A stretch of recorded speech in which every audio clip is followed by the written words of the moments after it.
जय हिंद दोस्तों, स्वागत है आपका सोशियोलॉजी क्लासेस के हमारे यूट्यूब चैनल पे। तो आज के न्यूज़पेपर में जो है एक जानकारी आई है जो है कि दिसंबर से जनवरी के बीच टीजीटी पीजीटी की परीक्षा कराने को तय किया गया है।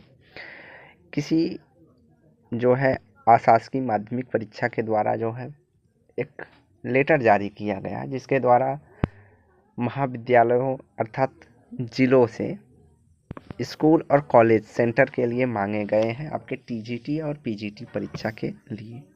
तो आइए देखते हैं क्या इसमें जानकारी दी गई है कि इसमें दिसंबर 2024 के तीसरे सप्ताह से लेकर जनवरी के 25 के दूसरे सप्ताह के बीच कराने की तैयारी है टीजीटी पीजीटी, और जो असिस्टेंट प्रोफेसर की भर्ती रुकी हुई है उसको भी। और सभी अध्यक्ष ने, उत्तर प्रदेश शिक्षा चयन आयोग के अध्यक्ष ने सभी जिला अधिकारियों को एक पत्र भेजा है जिसमें उन्होंने प्रत्येक जिले में सेंटर की सूची मांगी गई है। लगभग 4163 पदों में 13,19,000 के आसपास बच्चे जो है बैठने वाले हैं, आवेदन किए हुए हैं। वहीं असिस्टेंट प्रोफेसर की भर्ती के लिए 1017 पदों पर लगभग 1,14,000 बच्चों का आवेदन है। तो अभी जो आयोग की अध्यक्ष हैं प्रोफेसर कीर्ति पांडे, उन्होंने जिला अधिकारी को पत्र भेजा हुआ है। तो अंदेशा है कि हो जाना चाहिए क्योंकि 2 साल हो गया लगभग आपके इन दोनों पेपरों को होल्ड किए हुए। तो आप लोग अपनी तैयारी रखिए, पेपर जल्दी ही होगा। मान लीजिए अगर दिसंबर से जनवरी में नहीं हो पाता है तो फरवरी और मार्च तक एग्ज़ाम होना है, क्योंकि अभी बीच में पीसीएस एग्ज़ाम को लेकर बहुत ही तनातनी चल रही है। उसका देखिए क्या करते हैं, उसी हिसाब से आपका शेड्यूल होगा। तो ये तो ज़रूरी सूचना थी। अब आप लोग अपनी तैयारी करते रहिए। आगे हम देखेंगे जो यूजीसी नेट जून 2023 का पेपर हुआ अगस्त में, उसके भाग। इसके पहले हमने इसका 3 भाग दे चुके हैं, मतलब 20 क्वेश्चन करके 3 पार्ट में हमने दिए हुए हैं। अगर आपने नहीं देखा है तो देख सकते हैं। आज इसका चौथा भाग या पार्ट 4 देखने वाले हैं। तो आज का जो पहला प्रश्न है कि निम्नलिखित में से कौन सी अच्छे प्रतिदर्श या सैंपल अभिकल्प की विशेषता है। तो इसका वास्तविक प्रतिनिधित्व प्रतिदर्श होना चाहिए, तो सही है, होना चाहिए। यह इस प्रकार का होना चाहिए जिसके परिणाम स्वरूप निम्न प्रतिदर्श त्रुटि हो, मतलब सबसे कम त्रुटियां हो। ये भी कथन सही है कि हमें सैंपल ऐसा लेना चाहिए जिसमें त्रुटि के एकदम कम संभावना हो। यह शोध अध्ययन के लिए उपलब्ध निधि के संदर्भ में व्यवहार हो, मतलब आपके पास फंड जितना हो उस आधार पे भी वह व्यवहारगत हो कि उसको किया जा सके, तो ये भी सही है। यह इस प्रकार का होना चाहिए कि परीक्षा प्रणाली के पूर्वाग्रह को एक अच्छी विधि से नियंत्रित किया जा सके। तो प्रणालीगत पूर्वाग्रह मतलब पहले से जो पूर्वाग्रह या विचार हो उनको नियंत्रण करने के लिए वो अच्छी हो, ताकि ऐसा हमारा प्रतिदर्श हो जिसमें हम पूर्वाग्रह को नियंत्रित कर सकें। तो ये भी होना चाहिए। तो यहाँ जो राइट आंसर हो जाएगा इसका हो जाएगा हमारा ABCD।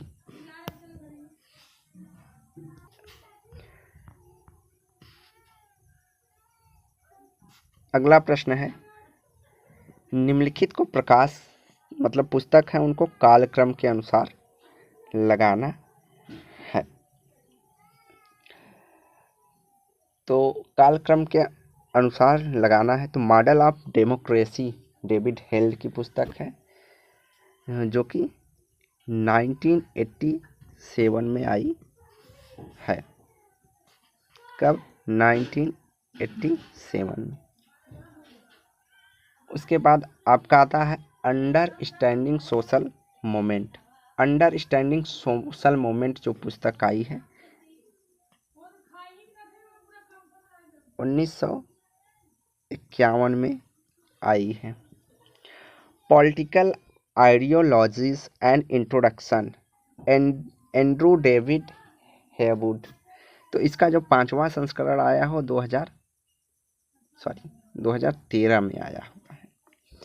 और power a radical view Stephen Lukes की पुस्तक है जो 1974 में आई है। कब?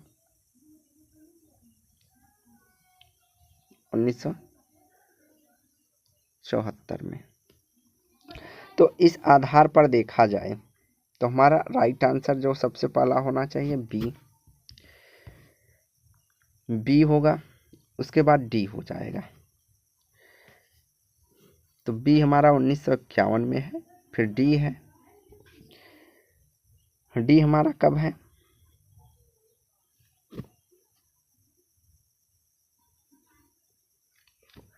तो डी हमारा 1974 में है। उसके बाद सी यहाँ पे दे दिया है। तो जब हम सर्च करने पे मिला है कि इसका 5वां संस्करण 2013 में आया हुआ है, तो इसको लेकर थोड़ा सा डाउट है। यहाँ होना चाहिए था बी, डी, ए, सी।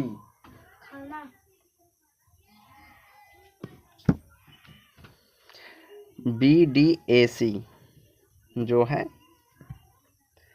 इसका राइट आंसर होना चाहिए। और जो यहाँ माना गया है शायद बी को माना गया है, सॉरी ए को माना गया है। किसको? ए को। तो ए भी क्वेश्चन हमारा डाउटफुल में था, लेकिन ये चैलेंज नहीं हुआ था, ना ही चेंज। इसको ए माना गया है कि सबसे पहले स्टीफन लुकाक्स की पुस्तक जो है आई है रेडिकल ब्लू 1974 में। उसके बाद मॉडल्स ऑफ डेमोक्रेसी 1987 में। उसके बाद हमारा सी माना गया है कि अंडरस्टैंडिंग सोशल मूवमेंट। तो अंडरस्टैंडिंग सोशल मूवमेंट जो हमें सर्च करने मिला 1951 में मिला था, इसको लेकर थोड़ा सा डाउट है। उसके बाद लास्ट में हमारा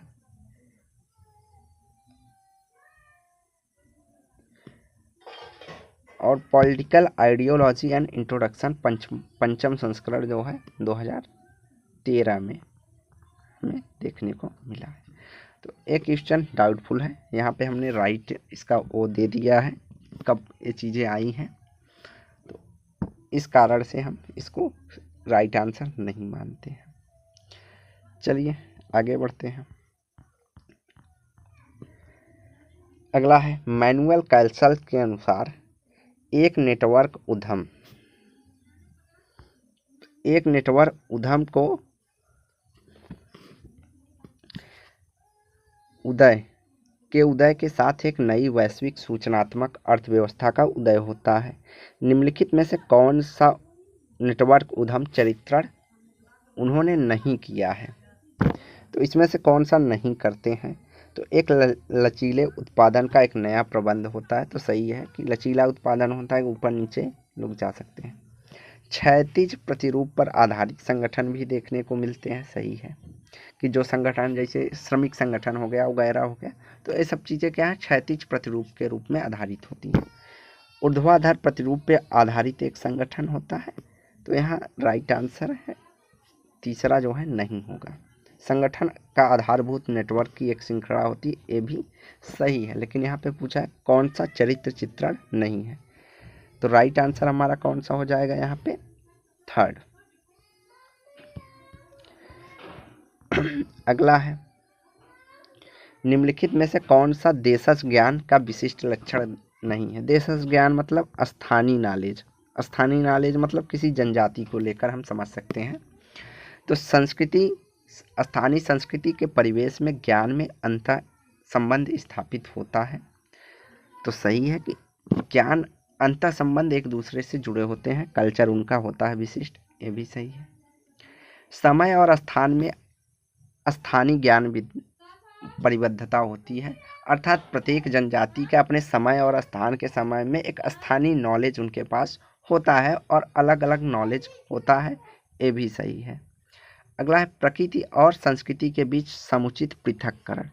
तो प्रकृति और संस्कृति के बीच पृथक्करण नहीं होता है, दोनों एक दूसरे से सम्मिलन होते हैं, अर्थात अनुपूरक होते हैं। प्रकृति और संस्कृति के मिलावट देखने को मिलता है जनजातियों में, आत्मसातकरण देखने को मिलता है, सब एक दूसरे से चीज़ें जुड़ी हुई होती हैं। तो यहाँ पूछा कौन सा लक्षण नहीं है, तो हमारा थर्ड हो जाएगा। उसके बाद प्रकृति के प्रति अनैमित्तिक दृष्टिकोण होता है, मतलब प्रकृति से एकदम घनिष्ठ दृष्टिकोण है, उसके लिए एकदम आदर का भावना होता है उनके पास, तो ये भी सही है। तो यहाँ पूछा कौन सा नहीं है, तो थर्ड हो जाएगा। अगला है सूची 1 को सूची 2 के साथ सुमेलित करना है। पुस्तक दिया गया है और विचारक है। तो वर्चुअल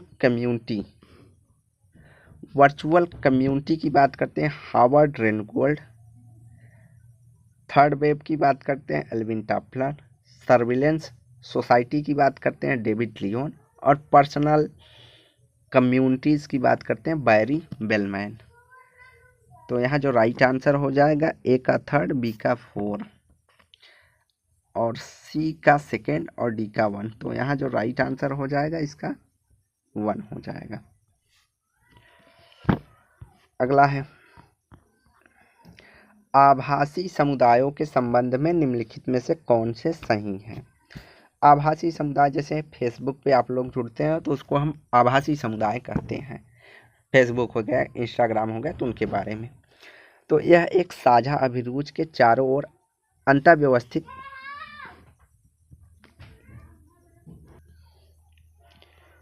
एक अभिरुचि चारों ओर व्यवस्थित अंतःक्रियाशील समुदाय को स्वपरिभाषित इलेक्ट्रॉनिक नेटवर्क है, तो सही है। ये समुदाय अपेक्षाकृत रूप से औपचारिकृत होते हैं तथा सामाजिक नेटवर्क द्वारा सहज निर्मित होते हैं, ये भी सही है।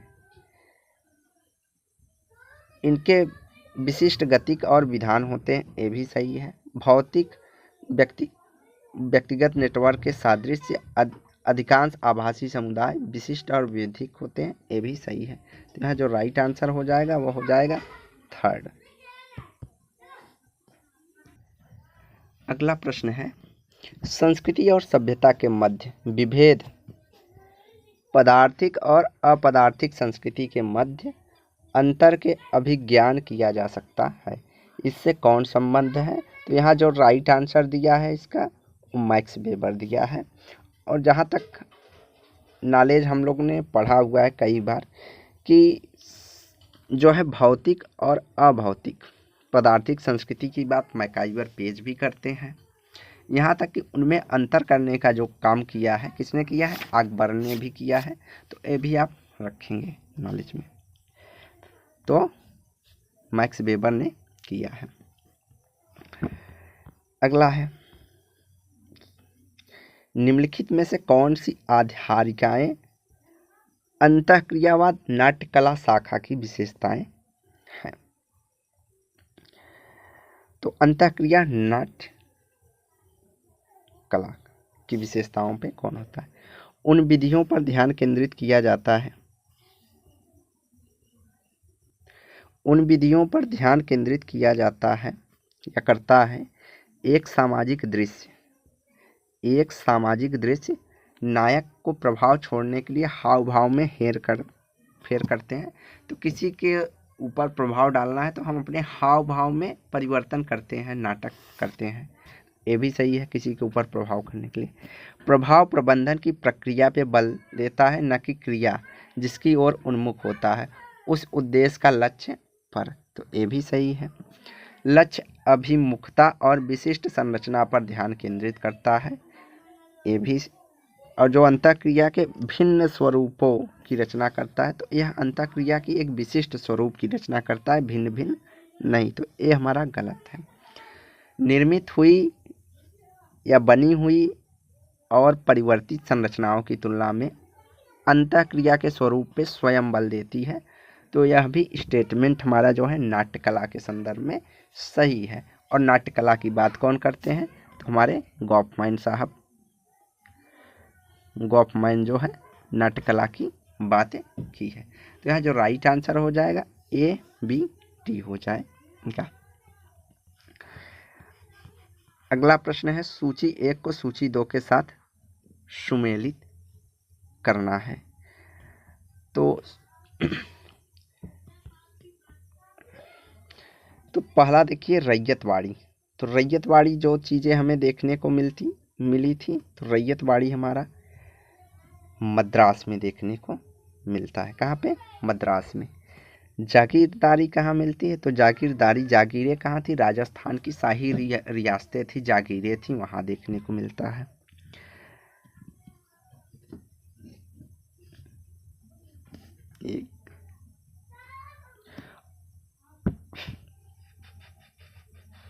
उसके बाद माहलवाड़ी आ जाता है। तो माहलवाड़ी व्यवस्था आगरा एवं अवध में देखने को मिलती है।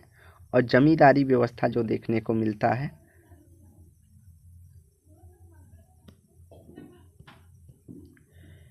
एक मिनट,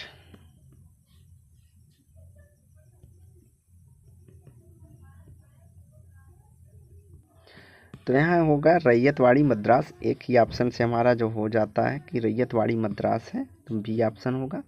माहलवाड़ी जो हमें देखने को मिलती है व्यवस्था, वह बी का 4 हो जाएगा। माहलवाड़ी आगरा और अवध में। जमींदारी जो व्यवस्था है वह सी का 3 होगा। जमींदारी हमारा बंगाल में और उत्तर प्रदेश में देखने को मिलता है। और जागीरदारी जो हमारा राजस्थान की राजशाही रियासतों में देखने को मिलता है। तो राइट आंसर हमारा सेकंड हो जाएगा। अगला है सूची 1 को सूची 2 के साथ मिलाना है। तो सूची 1 जनसंख्या विस्फोट, तो यह पुस्तक है। तो जनसंख्या विस्फोट या पॉपुलेशन एक्सप्लोजेशन जो है पुस्तक है पॉल एल एहरिच की। किसकी है? पॉल एल एहरिच की। ओजोन परत की क्षयकारी रसायन, क्षरणकारी रसायन जो है यह हमारा इनका है शेरवुड, रोलैंड और Mario Molina.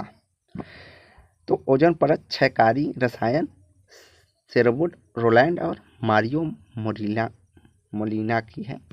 Silent spring Russell Carson की पुस्तक है। ये लगभग लेटेस्ट में 2-3 बार पुस्तक पूछी जा चुकी है, इसलिए इम्पोर्टेंट है।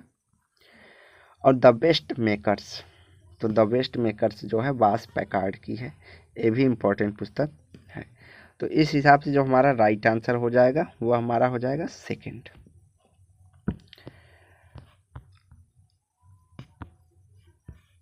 अगला है उपभोक्तावाद के विषय में कौन सा कथन सही नहीं है?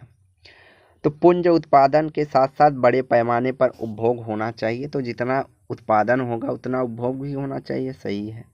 उपभोक्तावाद चिंतन का एक मार्ग है, मानसिकता भी है। आज लोगों की मानसिकता बन गई है अच्छे से अच्छी चीज़ों का उपभोग करने के लिए, तो ये भी सही है। उपभोक्तावाद आर्थिक विकास पर निर्भर नहीं करता, तो एक गलत है।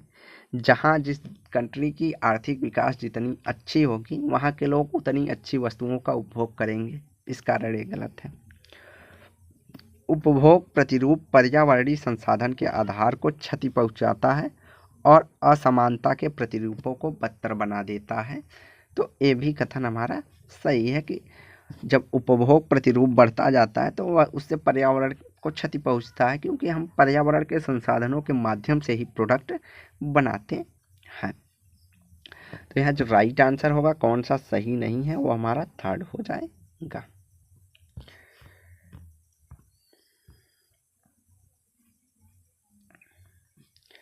अगला है निम्नलिखित में से कौन सा पहली पीढ़ी के साइबर अपराधों के विषय में सत्य नहीं है? तो यहाँ पूछा पहली पीढ़ी के, तो परंपरागत अपराधों में कंप्यूटर की सहायता का प्रयोग करना हो जाएगा। हथियार बम कैसे बनाए इंटरनेट पर जानकारी ढूंढना अपेक्षाकृत सरल हो सकता है, परंतु पारंपरिक स्रोत अभी भी उपलब्ध हैं और रहेंगे। तो ये भी पहली पीढ़ी में देखा गया कंप्यूटर के उपयोग में साइबर अपराध में। और पहली पीढ़ी के साइबर अपराध समृद्ध पारंपरिक अपराध थे, परंतु एक वैश्विक नेटवर्क परिवेश था। तो पहली पीढ़ी में जो है वैश्विक नेटवर्क परिवेश के भीतर नहीं होता था। तो ये चीज़ें हमारी जो है गलत है। अगला है ड्रग व्यापारी संचार के माध्यम में उपलब्ध हैं, उन्हें नियोजित और कंप्यूटर की अनुपस्थिति में भी ड्रग खरीदते और बेचते रहेंगे। तो ड्रग व्यापारी जो है अभी संचार के माध्यम का उपयोग कर रहे हैं, लेकिन नहीं भी होगा तब भी उसका उपयोग होगा। तो ये भी एक पारंपरिक अपराध है जो कि साइबर अपराध में देखा जाता है। तो यह राइट आंसर जो हो जाएगा वह हो जाएगा हमारा थर्ड। अगला है निम्नलिखित में से इनको जो है कालक्रम के अनुसार लगाना है।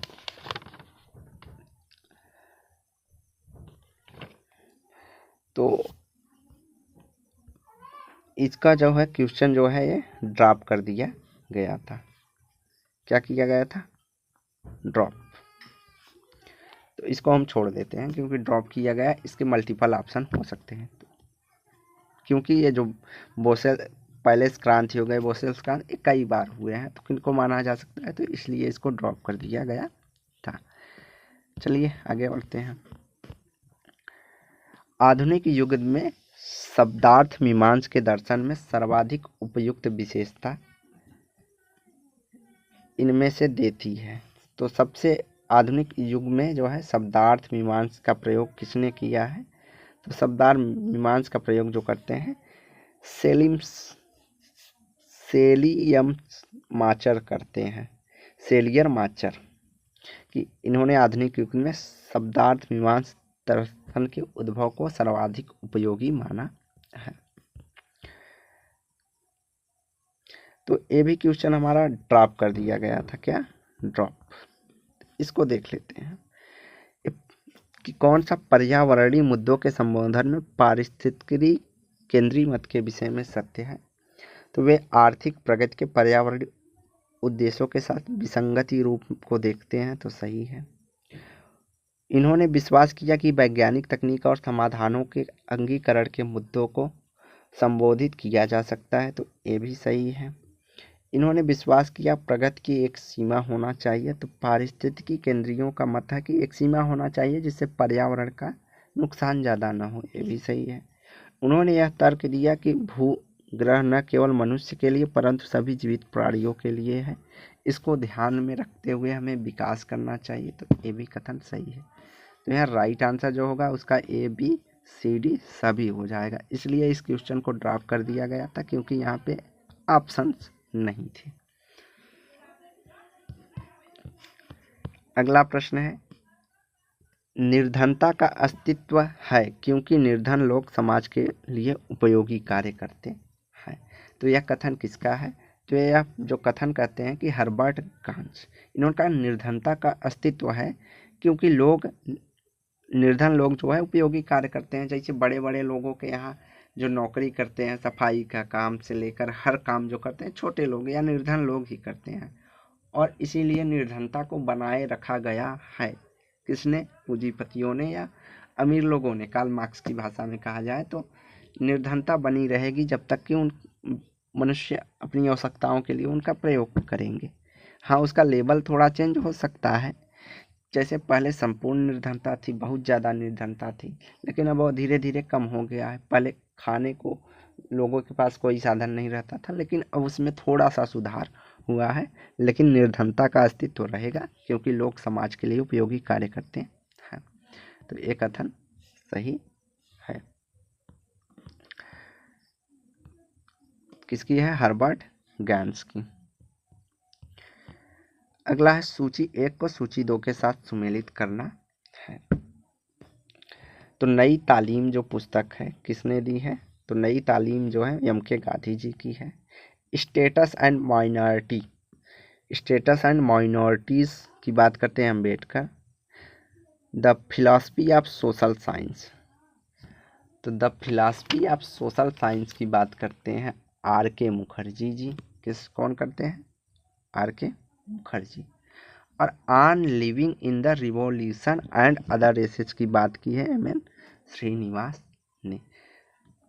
तो यहाँ राइट आंसर हो जाएगा ए का सेकेंड, बी का 4, सी का 1 और डी का 3rd। तो राइट आंसर हो जाएगा सेकेंड। अगला प्रश्न है,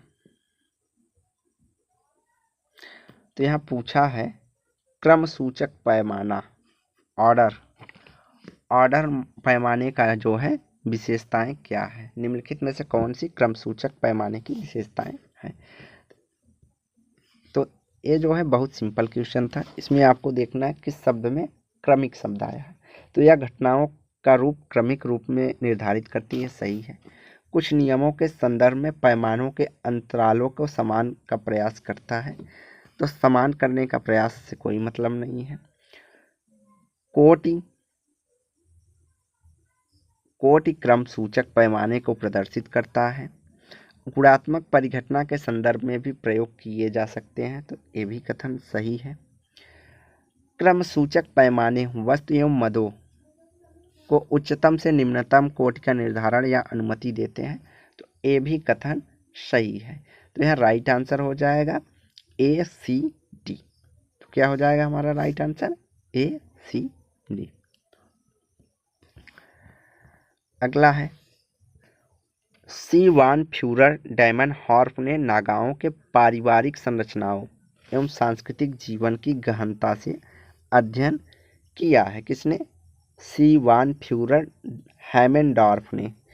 तो इन्होंने अपने अध्ययन में नागाओं के किस समूह पर ज़्यादा ध्यान केंद्रित किया है, मतलब किस समूह का अध्ययन किया है? तो इन्होंने कोयांग नागा समूह का जो है अध्ययन किया है। अगला है, एथनोसेंट्रिज्म निजात केंद्रवाद शब्द की रचना किसने की है? तो WG समनर ने किया है अपनी पुस्तक फॉकवेज में जो 1906 में आई है। तो कई बार क्वेश्चन आ चुका है। तो आज की जो है वीडियो हम यहीं समाप्त करते हैं। वीडियो को लाइक एंड शेयर कीजिए, चैनल को सब्सक्राइब कीजिए। धन्यवाद।